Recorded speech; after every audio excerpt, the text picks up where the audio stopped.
Hiya. Hi Nadine, you okay? Yeah, I'm good. Are you? I'm good, thank you. So, if you just want to introduce yourself to the students and let them know a bit about your role and the company that you work for. Certainly will. So, hi everyone, my name is Alison Pearson. I'm an assistant human resources business partner and I work for Sherwood Forest Hospital's NHS Foundation Trust. So, So, go on. there you go on. I was going to say, so what does your job kind of involve as a HR business partner? So it's quite varied, to say the least. But if I can just talk a little bit about the organisation to help you guys kind of understand where this role fits in within a hospital environment. So any of you that are local are probably very aware of Kingsmill Hospital, and for many of you that will probably be your local hospital. But the Sherwood Forest Hospitals Trust also has Mansfield Community Hospital, which is just down the road from Kingsmill, and we also have a hospital at Newark. We employ about 4,500 to 5,000 members of staff. So as you would expect of an NHS organisation, we're quite big. So in order to manage our workforce effectively, the organisation has grouped certain functions within the hospital together. So, for example, we have an urgent and emergency care division. So that would include our emergency department, that would include our people that go to an emergency department where it's likely that they can be treated and released the same day. And then we've got our emergency admissions units. So they would all come under the urgent and emergency care. We've also got surgery divisions, women and children's, because obviously lots of ladies have their babies at Kingsmill. So the divisions that I work in are diagnostics and outpatients. And I also work in corporate services. So starting off with diagnostics and outpatients, what is that? So that includes radiology, for example. So if people need x-rays or MRI scans, which is the big tunnel that patients have to go in, and it's really, really noisy. And that will take really very detailed images of somebody to help to diagnose what's happening with them, and also CT scanning. Within my division also, we've got pathology. So that's where all our scientists are hidden away. So if you ever have a blood test or you need to do a urine test, or if, let's fingers crossed this doesn't ever happen, but if you ever needed to have a biopsy, which is where they take a piece of tissue away for a scientist to have a look at that under a microscope to see if there's anything nasty in there, that's what happens in pathology. So they've been very busy recently testing for COVID, so the COVID-19 swabs, etc. We've been doing some of those in the pathology department. There's also things like medical devices. So we have a team of engineers. Obviously, if you ever were in the unfortunate position of coming into hospital, you kind of take it for granted that there's going to be equipment there, like a bed for you to lay on. And a machine to take your blood pressure and check your heart's all in good order, and all that equipment has to be looked after. So we have a team of engineers that do that. So very, very varied in terms of the roles. Two of the key ones I missed out there: outpatients. So if you come to hospital because you need to have an appointment that's not part of being an inpatient where you're on a ward at the hospital, you'll come to a clinic, possibly at Kingsmill or Newark, and you'll see a doctor or a consultant there. We also have therapy services. So that's all physiotherapists and occupational therapists who help people recover from surgeries, injuries, amputations, that kind of thing. So that's all the kind of hospital bit. And then the other side of that is the corporate element, which you might not consider is actually what goes on in a hospital. So corporate areas are very much behind the scenes. So you probably wouldn't see us, but we're there working very hard to support the hospital. So some of the corporate roles are things like communications. So making sure that our website is up to date and it's clear and we're communicating information to patients in a way that they can understand and is easily accessible. We also have procurement, which is buying stuff. So could be your dream job, but for me, you know, I prefer handbags and things like that rather than personal protective equipment, which is what the team have been purchasing mostly in the last few months. HR department, so that's the department that I work in. So there's a whole variety really of different functions within the hospital that my role supports. Does that help? Yeah, that does.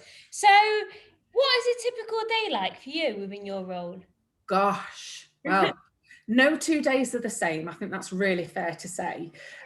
So one day I could be supporting managers with a workforce change.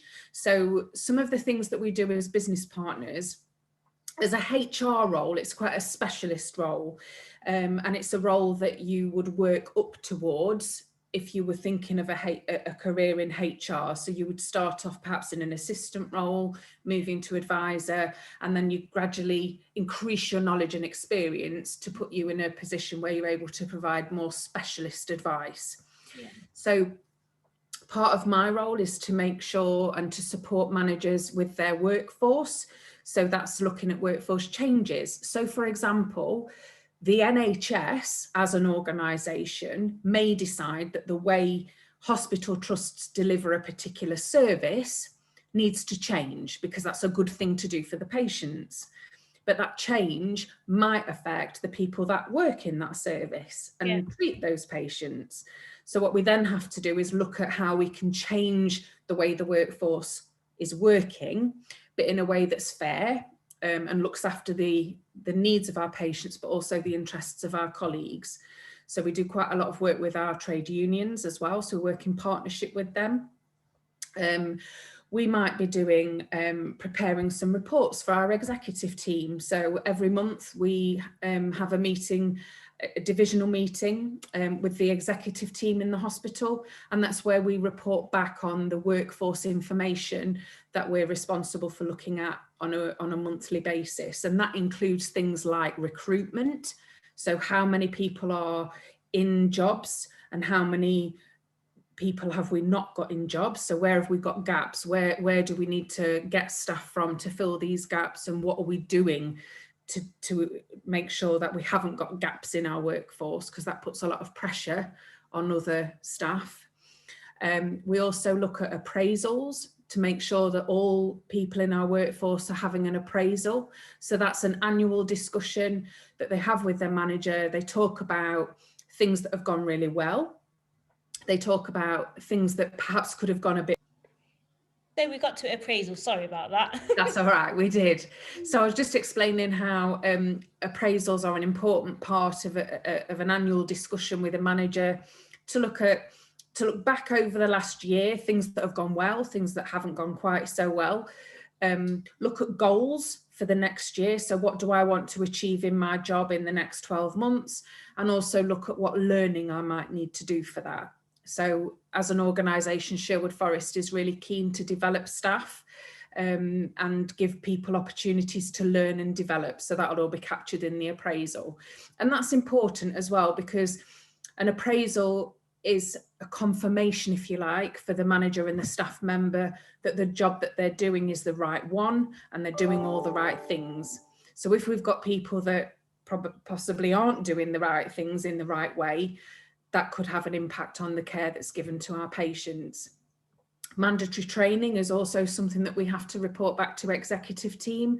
So have people completed their mandatory training, which is really important because if we're not up to date with the latest procedures and skills that we need to do those procedures and knowledge as well, that again could have an impact on the care that's delivered to patients. So we have to keep an eye on how people are doing in terms of their mandatory training. One of the other things that we report to executive team is our sickness rates. So we employ a lot of staff and we do have sickness absences, and part of my role is to support managers in managing staff when they're not very well. So that would usually be an absence that's more longer term, so not just a cough or a cold, although if there were repeated coughs and colds we might support a manager with that, but also longer term sickness absences, and we support with that. So we might be preparing our report for that. We might be, I have to have meetings every month with all of the managers so that we can talk through their HR data and I can get a bit of understanding of what's happening so that I can provide a bit of narrative that goes along with the data that we're presenting. So we're presenting the data, but this is why it looks like it looks, and this is what we're doing about it. We might be having a sickness meeting with a member of staff, for example, to see if we can support them to return to work. Or I might be organising an event. So, for example, some of the events that I've done this year, relate to equality, diversity and inclusivity. So there's some fun stuff that I get involved with as well. So, for example, this year we celebrated Pride in July. We had Black History Month in October. And this Thursday is International Day of Persons with Disabilities. So I've done some work around presentations and some videos of staff talking about their experiences of disability and being at work to raise awareness of that, you know, Sherwood Forest is a good place to work if you have a disability or a health condition, mental or physical. It's a good place to work for support. So, and I quite like doing fun bits, presentations and events. Although they've been a little bit challenging during COVID, I'm not going to lie. There's been a lot of things happening on video call, a bit like this. Yeah. So yeah, it's certainly challenged us in terms of our creativity, but I think we've done all right. Oh, good. So how did you even get into this job? What was your kind of career path that's landed you here? Wow, that's a really good question. And do you know what? That if you can talk to quite a lot of HR professionals and you say to them, did you start out wanting a career in HR? And a lot of them will say no. It's really, really interesting. So I'm very much like that. So I went to college. When I was at college, I did performing arts. So this is certainly not where I expected to be. And, you know, sometimes you have dreams, don't you? And I hope that, you know, the young people will relate to this. You have dreams, but sometimes, you know, reality bites. Go for your dreams, live your dreams, because they can come true. They didn't for me, but that's, you know, it's fine. I'm fine with that. So I then moved into retail. So after a couple of summer seasons and doing a bit of performing work, I thought I really need to get a proper job and start paying board and things like that. So I got a job in retail. Got into retail management. So again, it's about taking those steps. And obviously as a retail manager, you're then starting to deal with some people stuff because you've got staff that come to you as their manager to tell them what needs to be done, how well we're doing, all that kind of stuff. And then some years ago now, more than I care to remember, I went for a role in an organisation, and I'm going to be really honest, I didn't actually know what the organisation was. It was called a business manager job, and I thought, oh, that sounds interesting. And it was actually an organisation that was funded by the Department of Health. Okay. And as part of that business manager job, there was quite a lot of people stuff that I was doing. After a few years there, I moved to a charity. So I worked for a charitable organisation for just over 12 years. And during my time there, my role progressed from operations management, which is how things function and what teams need to be doing and when, to looking at supporting more on the HR side of things. And it evolved from there. And very grateful to that organisation because they provided 2 opportunities for me to go back to college to learn more about HR. And that organisation sadly ceased to exist. So there was an opportunity there after 12 years to find somewhere new. And that's how I ended up at Sherwood Forest Hospitals. And I don't regret it for a minute. And I enjoy what I do. It's very, very varied. It's a good role, but not one that people might be thinking about when they're coming towards the end of their college and thinking, right, what's next? So what formal formal qualifications do you actually need to do your role? So you can progress from college. So if you get a good college education and some A levels under your belt, you can go one or two routes. There's university routes. So you can go to university and get a BA Honours in Human Resource Management. Or the route that I took was to do learning part-time. And I actually learned through an organisation called the CIPD. So that's the Chartered Institute of Personnel and Development. Glad I managed to say that without a hitch.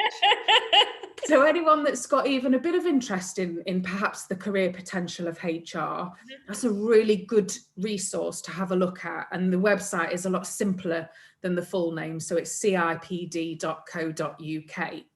So they do a number of levels of qualifications. So level 3, which is the A-level equivalent. They then do a level 5 and a level 7. And level 7 is kind of the university degree level qualification. You can then go on and do master qualifications. You could even, you could do a specialty, for example. So there's lots of specialties within HR. It's not just about policy and disciplinary. Some people think it's all about telling people off when they've done something wrong. Yeah. And it's not all about that. So you might have an interest in law. So if you've got an interest in law, but you're not so keen on necessarily criminal law, you could look at employment law. So that would be a very diverse subject, because not only is there employment law, but there's also encompassed within that are things like equality laws that protect people who are from different communities from any treatment that's not right. And also you could do disability. So you'd need to understand a lot about the law around disabilities and the Disability Discrimination Act. So if you're interested in law, you could go in that route. If you're interested in development and supporting people to learn, if that really, excites you, you can then take a career that's more around people development rather than people management. So there's lots of different routes, but certainly college is a great place to start to get a good foundation of qualifications. And then if HR is your thing, then obviously there's university, or you could go for an apprenticeship, perhaps do an apprenticeship role. And as part of that apprenticeship, you could study the CIPD qualifications part-time.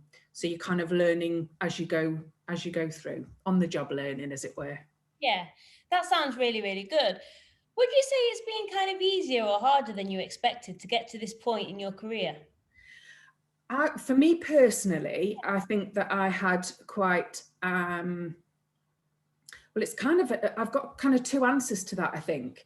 So from the first point of view, I found it hard. Right. So as I alluded to a little bit earlier, I went to college to do performing arts. So that may have given you a little bit of an indication that I didn't work terribly hard at school. So all of my time was spent learning lines and wanting to be on stage and doing shows and all that kind of stuff. So I didn't do particularly well in my GCSEs. But despite that, I was accepted at college and I did really well at college. But then you get into the real world of getting a job, and I was in a position where I had to go for roles that didn't require many qualifications because I didn't have them. But I think although I hadn't applied myself at school, which I regret, I don't regret it massively, but I know I could have done better if I'd have applied myself a bit better. So I went for roles where you didn't need the qualifications. And then I think it was my hard work, my commitment to working, my enthusiasm, and I wanted to learn more. I wanted to progress. I wanted to do better. So I took the opportunities as they presented themselves. So that kind of led to the retail management piece. Then a bit of a learning curve when I moved into public sector and charitable working. But in terms of the move into HR with the charity, that was a fairly easy move because they needed somebody. And at the beginning, it was more taking notes at meetings and sending letters and starter packs for new people that had been recruited into the organisation. So it was very much an administrative role. And they needed somebody to do it. So I was doing it. And then I said, this really interests me. If there's ever an opportunity to do more of this type of work or learn more, I'd be well up for it. Yeah. And that's how that progressed. So I think for me, it was difficult because I hadn't really applied myself at school. So I wasn't able to demonstrate, if you like, good abilities in terms of qualifications. Yeah.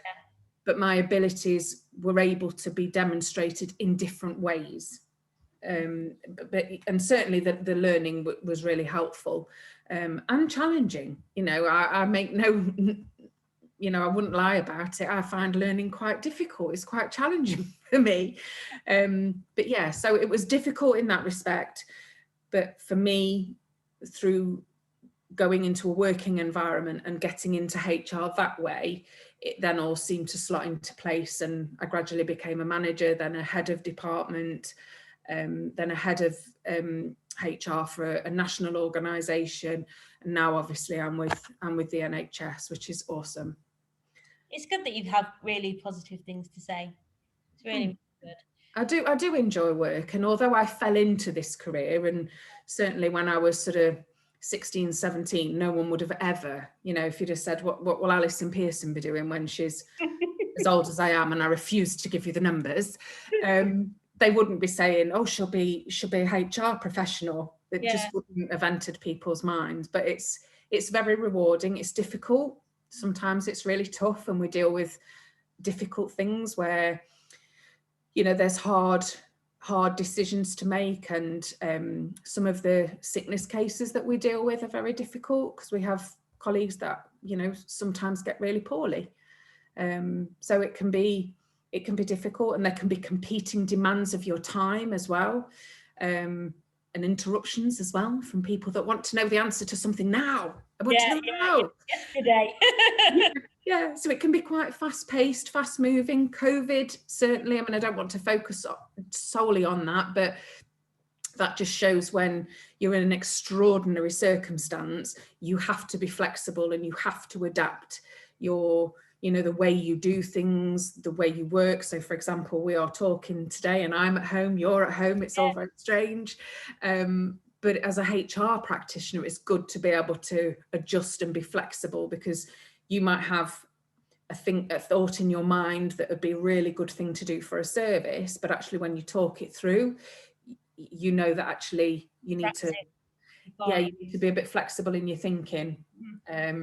So yeah, it's very interesting, and I do enjoy lots of aspects of my job, and I really enjoy contributing to the equality, diversity and inclusivity agenda. I'm really quite passionate about that, giving equal opportunity, and making sure there's inclusion across the trust. And that again is another specialism. You can go into specialist work that deals solely with that, so that your whole focus is on accessing services for patients, but also improving the experiences of your colleagues as well. So it's really, really varied. Yeah, I hadn't even realised a role like yours was as varied as it is. Yeah. So even I'm sat here learning lots. Yeah. And it's like writing. And some people are like, really? I really enjoy policy writing. I like to write policies and procedures so people understand, because some points in your life you go through that period where you don't like being told what to do. And I'm just wondering if some of the viewers of this will relate. But then when you're in a work environment, it's a comforting thing to know that there are rules and that there are procedures that we follow that helps to keep us performing well in our jobs. So I quite enjoy doing policy writing and reviewing policies and things like that, which is also part of the role. And I didn't realise that that's what you were doing. People in HR didn't realise that they spent their time writing policies. Yeah. Completely unaware, but now I know. I know. So if a student is listening to this video, watching this video, and they think, oh, that sounds like something I might want to do, what would you say that the best course of action for them would be to pursue? So I think your field? Obviously you're in a learning situation now, so young people are still in a learning situation. So my advice definitely with that is keep at it, do your best, but don't put too much pressure on yourself, because at the end of the day, if you've done your best, you couldn't have done any more than that. And then if HR's your thing, then yeah, certainly have a look at university courses if that's something that you'd like to do. And I think there's a thing there about that decision over university, and isn't there? It's a massive decision. So do I want to do uni or don't I? So it's a difficult decision. So talk to people who are in your education environment for some advice on that, some guidance on that. Talk to your family if you can, or friends, and make a decision that way. And then obviously if you're wanting to do HR, have a look at the universities that do the BA honours in HR. If university is not your thing, I would have a look at exploring what apprenticeship opportunities might be available for you, because that way you can get into a working environment and actually progress a career through an apprentice scheme. And certainly we've had some success stories with apprentices within our HR team at Sherwood Forest. So, and at Sherwood in the HR department, there's more than just the business partners as well. So there's a recruitment team. So they're all responsible for getting all new people in and having all their checks done to make sure that they're safe to work with vulnerable people, which most people who come into our hospital are vulnerable for some reason or another through either illness or injury. So there's a lot of checks that go on.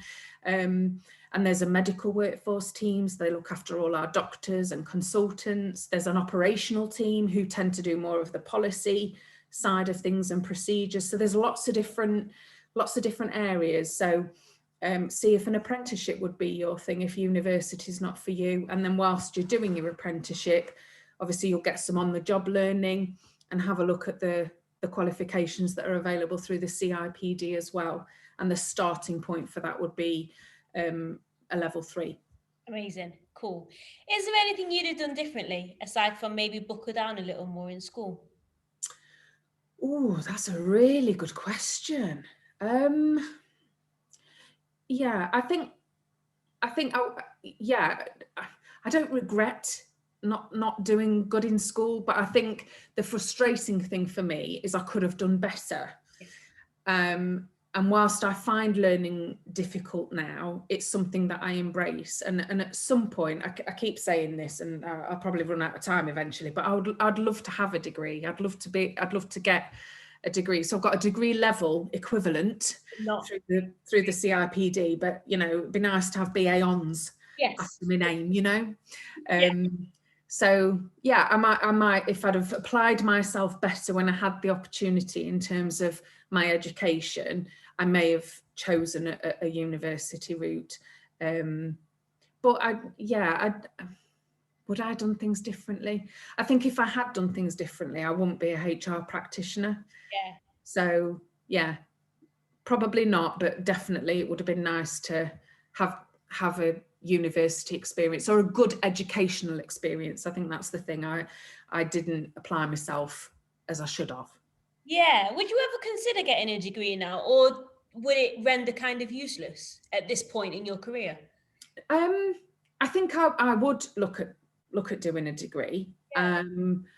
What subject it would be in, I'm not sure, because I think because learning is a struggle for me, it would have to be something that I'm really, really, really passionate about. So, and don't get me wrong, I love my job and I enjoy what I do. I love working for the NHS, but I would probably choose a subject that's more in line with hobby interests, so that I'd be motivated to do it. Because otherwise, I think if at my age, you're doing a degree and working full time, it would almost be like my life is work. Yeah. Which probably wouldn't be great for me. But yeah, I'm not going to write it off just yet. Yeah. I've got a few years left in me yet.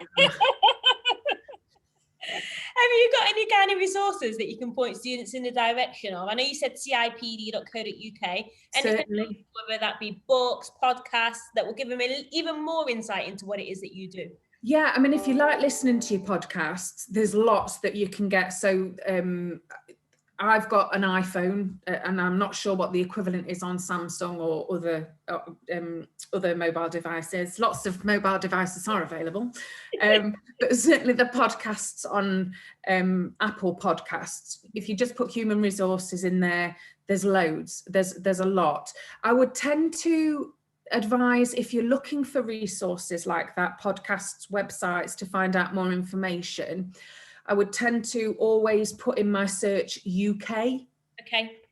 Only because at the start of your career, you're more likely to be working with a company that applies UK law. Mm-hmm. So it's better to get your resources from the United Kingdom, where the laws apply.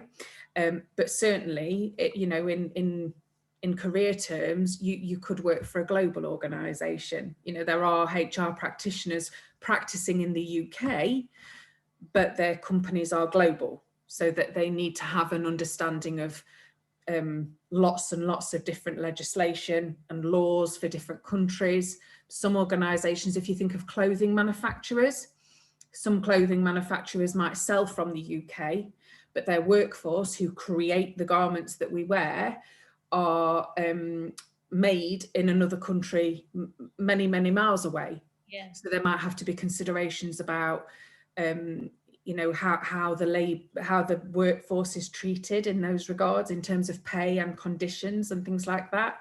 So early on, it's better to stick to UK advice and information and podcasts, but certainly you could go global. But people management is another good one. So that's a HR magazine, but you can access the people management website, which has got lots of different articles on there about careers and cases and roles within HR. So yeah, if it sounds like it might be of interest, what I've probably spoken about is a tiny, tiny snippet of what the role could be for you if you're looking for a career in HR. Amazing. Thank you. I've learnt loads. So as well, it's a massive, massive, massive area, and I didn't realise quite how big. Yeah, big area, lots to do. So thank you for coming to speak to me. I mean, like I say, I took a lot away from it, so hopefully the students will as well. I really hope so. I hope so. And thank you for listening. Thank you for having me, and thank you to those students that have tuned into this particular broadcast. Perfect. Thank you so much, Alison. You're very welcome. See you soon. Take care. Bye.